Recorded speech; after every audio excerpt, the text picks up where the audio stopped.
In 2 weeks or so, pauwi na ako sa Philippines. Doon muna ako hanggang maybe end of the year. So ngayon, anong gagawin ko sa mga gamit?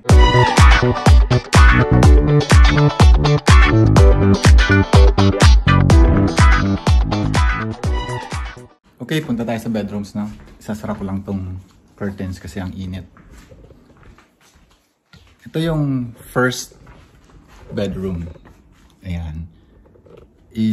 Babaguhin ko lang yung sa camera. Oh, hindi na. Okay na pala siya. Ayan. So, itong bed na to, ibebenta yan. Seldom used. Walang natutulog. Binili lang to nung dumating dito yung family namin para may extra bed. So, solo natutulog dito. Maganda pa siya. I think $100 ibebenta siya. This television, binili to ni Karen nung siya palang mag-isa sa Australia. Family Guy. Pwedeng ibenta, pwedeng storage. Malaki rin siya, mabigat. Hindi ko nga siya mabuhat mag-isa eh. Itong table, actually dining table to. Ito yung katerno nung apat na dining chairs dun sa labas. Dito na lang siya mas maliit. Yung malaki yung ginagamit namin for dining kasi we have a big family pag nandito. So dito lang siya sa bedroom. Iniisip kong ilagay siya sa storage, not because I want to keep this table, pero kasi baka useful siya sa storage, di ba? Luggages, boxes sa baba, another set of boxes dito sa taas, hindi sila patong-patong. Peter. Okay. Itong malaking bed na to, dito ako natutulog ngayon. Dito. Ipapamigay na lang. No! Itatapon na pala to. Hindi naman ako nagde-decide. Itatapon na to, sabi ni Karen. Kasi luma na siya. May expiration kasi ang mga mattresses. So, tignan nyo. Okay, naka-aircon ako today. Early afternoon kasi ang init-init. Pero at night, ito yung ginagamit ko na kumot. Almost pang winter na, plus doble-doble pa suot ko sa gabi. Kasi umaabot dito ng 28, minsan 38 degrees during the day. And not like in the Philippines, pag 38, carry natin yan. Dito hindi. Masakit sa balat, masakit sa mukha, masakit sa mata. Pero during the day, during the night, nagdi-dip yung temperature, 8, 7 degrees, and hindi pa winter ha. So weird, di ba? Papamigay. Meron din dito, mga portable heaters. Definitely papamigay or itatapon. Good working condition naman to, pero nakuha ko lang kasi ito ng libre dun sa previous vlog ko, di ba? Handy kasi siyang gamitin, like pag nandito lang ako sa bedroom kung winter, i-off ko na yung centralized heating. Malakas mag-consume ng electricity yun eh. Buong bahay, hiniheat niya. Eh ako lang naman mag-isa dito. Dito na lang sa bedroom. Plus ito rin, oil heater. Portable heater din siya. Yan. I think ipapamigay na rin to. Kasi lang to $35. Pag $35 lang, ano pa to? Ibebenta ko ng $10 kasi 2020 pa to, di ba? Kung $10 rin lang, mag-e-afford ka pa, pamigay mo na lang. And then, itong folding mattress na to, binili din to kasi para dun sa mga kapatid ni Karen nung dumating dito, gusto matulog sa floor. Although, kompleto naman, may bedrooms naman, pero syempre, minsan gusto magkakasama para masaya. Ayan, ibebenta to kasi medyo mahal siya. Okay. San pa? This closet. Mga damit ni Karen. Wala daw siyang ipapauwi sa akin na damit. So lahat to sa storage. Ayun. And damit din to ni Mackenzie. Babalik naman sila dito. Mga towels. Dito lang yan kasi Australia stuff to. Kahit 2.5 lang kami dito, 2 adults, 1 baby. Madami kaming gamit talaga. Kasi yun nga, ulit-ulit ko rin nasabi. Madami nagbabakasyon dito. This one I can't open. Wait, let's try. May shoes pa dito eh. Oh, more boots, more Doc Martens. Kay Karen na to lahat. Kasi itong bedroom na to, lahat ng gamit dito. Na kay Karen lahat yan ha. So, all of this, mga jackets niya and everything, storage lahat yan. Madami na siyang inuwi sa Pilipinas. Madami pa siyang natira dito. Ganun talaga. Diba? Saan pa tayo lilipat? Saan ako? For the aircon. Sa bathroom. Ayan, there is nothing here. Kanina nandito yung tub ni Mackenzie. Pang baby yun. So, may bumili kanina. Wala na, sayang. So, lahat naman ng nandito, hindi naman sa amin yan. Ito lang, ayan. Ako yan. Ito, sabi sa akin ni Karen, binili niya pala to. So, ibebenta din yan. Yan lang. And yung mga laman niya, yeah, di-dispose na yan. Mga ganun. Itong mga rugs, floor towels. Siguro, itatapon na lang tong mga to, no? Bakit pa namin itatago? Ba't pa namin lalabhan? Bibili na lang next time. Itong mga jackets, definitely personal stuff to eh. So, yan. Ito yun. Maingay siya. Pansinin nyo guys, dito sa bahay namin, walang lock yung mga pinto. So, hello! Ganun lang, no? Pati itong master's bedroom, tingnan nyo. Wala yung lock. Lahat. Kahit yung toilet. So, bago ka pumasok, kakatok ka. Pero kasi kami lang naman dito. And back to this. Okay. Storage yan. Kasi sa amin to. Balik muna tayo doon for the coffee. Woo! Tapos na ba to? Ah, so... watch full game. Panalo ang Boston. Recap na lang. Yung coffee ko kasi. Sinara ko na yung windows. Ayan o, tingnan nyo o. Doble-doble. Meron na itong blinds, may thin curtains. Nilagyan ko pa ng kumot ng Philippine Airlines kasi ang init talaga kapag tumama yung sunlight dyan. Okay. Punta tayo sa second bedroom. So this is the first bedroom. Wala siyang lock. Okay. And you see Peter and Brian. Okay, dito ako natutulog. Yan yung bed na ibebenta. Ito yung bed na itatapon. Ito yung extra mattress folding na ibebenta. I-off muna natin yung TV.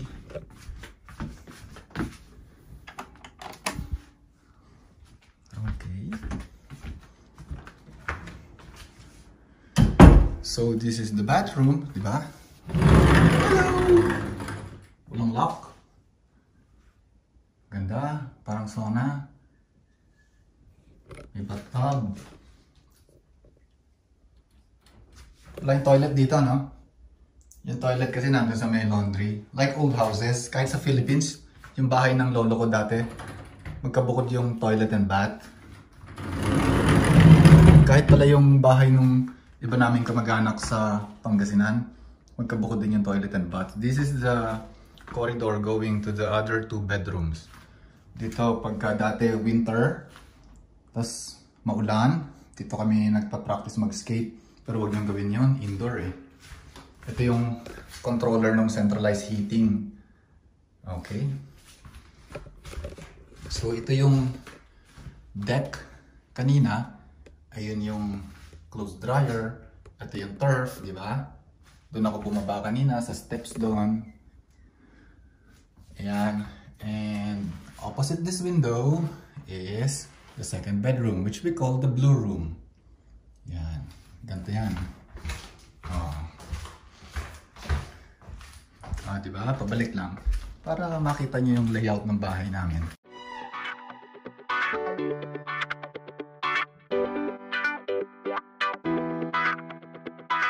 So,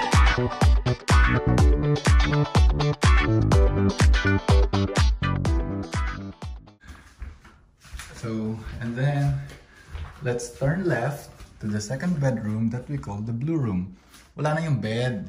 May bumili nung isang araw, magkapatid silang Sri Lankan, kakalipat lang sa Australia. So, wala namang gumagamit nitong room na to. That is my friend's house, si Andrew. Australian sila. Ayan. That's the view. Minsan, dito sa window, dito kami nagmamarites. Sisigawan kami dito, kumustahan. Hi, hello. Kaya kami naging friends kasi nung COVID, walang nakakalabas. Diyan lang kami nag-usap sa bakod. Nandito pa yung ibang stuff ni Mackenzie. Ito kanyang car seat. Ilalagay namin to sa storage. Kasi hanggang toddler, pwedeng gamitin to eh. Pagbalik ni Mackenzie dito, pwede pa niyang magamit to. Ito naman yung kanyang stroller. Dito sa Australia, ang tawag sa stroller ay pram, P-R-A-M. Ikikip din namin to sa storage kasi pwede rin to hanggang toddler years. Nandito tong dalawang to. Si Melba and si Melbo. And this is Quintana. This is Giraffe Anderson. And this is Lorikit. And this is... Sino nga ba to? Si Impostor yata to? Lamaya, si Impostor. So, yan. Kikip namin to sa storage. Okay. Kita nyo, nandito yung winter clothes namin. Winter jackets, winter coats. Pangbahay, tsaka panlabas. Mostly kay Karen yan. Ilalagay sa storage lahat yan. Itong boxes, kakakuha ko lang nito. Kasi nga, maglalagay kami sa storage. Hindi ko na siya tinapon, syempre. Baka kailanganin para siguro sa mga pinggan, plato, baso. Okay. Ayan yung mga damit ko. Lahat, well, most of this, sinusuot ko to everyday eh. Malakas ako magdamit kasi. Mahilig akong mag-exercise, so pawis. Iuwi ko to, karamihan dito. Except for this formal shirts. Never ko naman to nasuot habang nasa Australia ako. Akala ko magiging formal. Yung pala pagdating ko dito, nasa bahay lang ako. Kasi COVID. And, ayan, mga winter clothes ko and some stuff. Itong books, pinabili sa akin to ni mami ko nung nandito siya. Isa-isa kinumpleto. So may complete set nito, mas madami pa, inuwi niya sa Philippines. Kasi mahirap na daw maghanap nito sa Philippines. And ito, iniwan. Ito yung mga doble sa volumes. So dito na muna to, lalagay sa storage. Ayan, mga basketball shorts. Ano naman dito? Oh, mga robe ng mga pamangkin ko. Ito, robe ni Rafa, yung boy. The yellow one, robe ni Zoe. Ayan. So iniwan niya dito. Iniwan na. Para daw kay Mackenzie. Pero baby pa si Mackenzie. Ito mga basketball shorts ko. Iuwi ko lahat yan, basketball shorts. Itong plancha, never ako namalansya talaga. Marunong ako mamalansya pero later nung college ako, na-discover ko. Hindi mo pala kailangang planchahin yung mga damit. Okay naman na. Meron pang stuff doon. May malaking monitor. Hindi ko ginagamit. Binigay sa akin ng university yan. Storage yan. Hindi ko pwedeng i-dispose kasi sa university yan. And this laptop, computer, binigay din sa akin ng university yan. Ay, iuwi ko yan kasi magtatrabaho pa ako pagdating sa Pilipinas. Okay. Third room. Not a bedroom. Pero ito yung aking office space dati. Happy birthday kasi dito nag-birthday si mami ko nung nag-70 siya, nandito siya. Dito rin nag-birthday yung pamangkin ko nung nag-7 years old siya. Kaya meron kami nito. Hindi ko tinatapon syempre kasi memorable yan eh nung nandito sila. So, ito, papamigay na to. Pull-out bed to, kapareho nung nandun sa living room sa may TV. Ang ganda ng design, ano? Naaalala ko yung lola ko. Ganyan yung mga damit niya noon. Ganyan yung design ng mga damit niya. Tapos ito, itong rug. Maganda pa siya. Pero gusto ni Karen ipamigay na din. Kasi baka mag-gather lang siya ng dust kapag nilagay sa storage. Yan, magkasama na sila. Ayun ulit, yung bahay ni Andrew. Itong chairs na to, chair 1, chair 2, probably ibebenta yan. Itong computer table na maliit. Minsan kasi dito ako nagtatrabaho. I think sa storage yan. Lalagyan yan ng gamit. And this long cabinet, dito lang yan. Hindi naman sa amin yan. Built-in yan, hindi nga yan matanggal, hindi yan ma-move. Yan yung mga ginawa sa loob na. Tapos ito, computer ko to. Wala siyang CPU, yan na yun. Tatapon ko na yan. Mabagal na siya, meron akong ibang ginagamit, di ba? Ito kay Karen, para sa jewelry niya yan. Mga stuff, mga bags. Hindi ko alam kung ano ang gagawin sa mga bags. Tatanong ko itong boxing glove ko, iuwi ko. Sa Pilipinas ko rin naman binili yan. Meron pa pala siyang mga ganito. Ito iuwi ko. And as you can see, itong room na to, meron siyang door papunta sa deck. Deck sa backyard. Ayan, ang ganda. So, nandito na ulit ako sa labas. Ito na ulit yung dryer. Ito na yung kitchen. Naklock na. Yan, nilock ko pala. Ito na ulit yung halaman na double-headed. Ayun. And doon ako lumabas, di ba? Ito yung turf ulit. Umikot na ako sa bahay. Ayan. Pasok na ulit. So, ganda, no? Wait. As I've said in my previous vlogs, itong bahay na to, tinayo to nung original owner, si Brian, noong 1960s. Dito sila tumira habang tinatayo. Carpenter siya. Tapos, meron siyang isang anak. Binenta nung namatay na si Brian, dito siya binurol. Dito sila nag-funeral. Binenta ng anak. Kasi adult na rin yung anak, may sarili ng bahay. Binili nung Chinese. Tapos pinarent out sa amin ng Chinese. Mabait rin yung Chinese. Ayan o, pag nakikita ko tong mga to, lahat yan, all this woodworks, naisip ko, ginawa to ni Brian dati nung 60s. Kabataan niya, siguro 20, 30 years old siya that time. This floor, naalala ko yung mga bahay ng mga kamag-anak namin sa Pangasinan tsaka sa Ilocos. All these arches. Yan, ginawa ni Brian yan. Medyo nakakalungkot kung iisipin nyo na gigibain na after 60 years. Diba? Ito, heater. Wood burner, I think, yeah. Hindi na yan ginagamit, syempre may centralized heating na. And that one, heater din siya. So, lahat to, even this wall, ang ganda oh. Ginawa rin ni Brian yan. Yan. And this, our favorite, the kitchen floor. Going to the small laundry area and the toilet. Yan yung toilet. Diba? Checkered. Talagang mid-century. Tawag ng pamangkin ko dito, chess floor. Ayan. Everything dito, ginawa ni Brian by hand.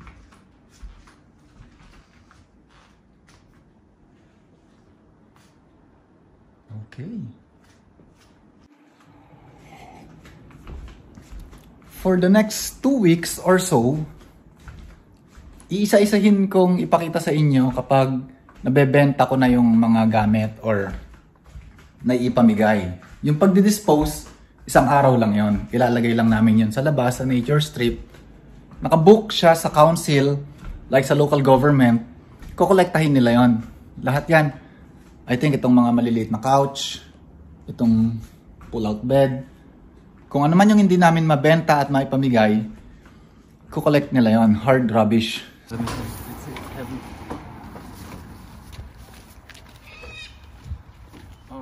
No, you can put it over there inside. Yeah.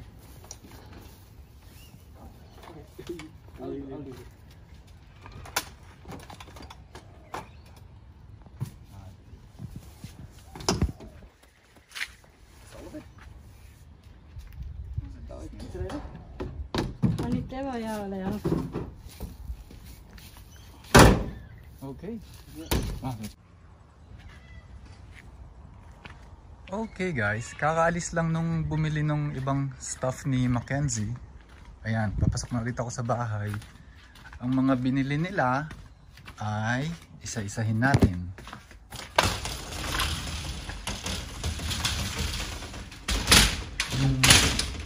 Yung porta-cot na nandito kanina, yun yung crib na naka-fold, binili nila for $50.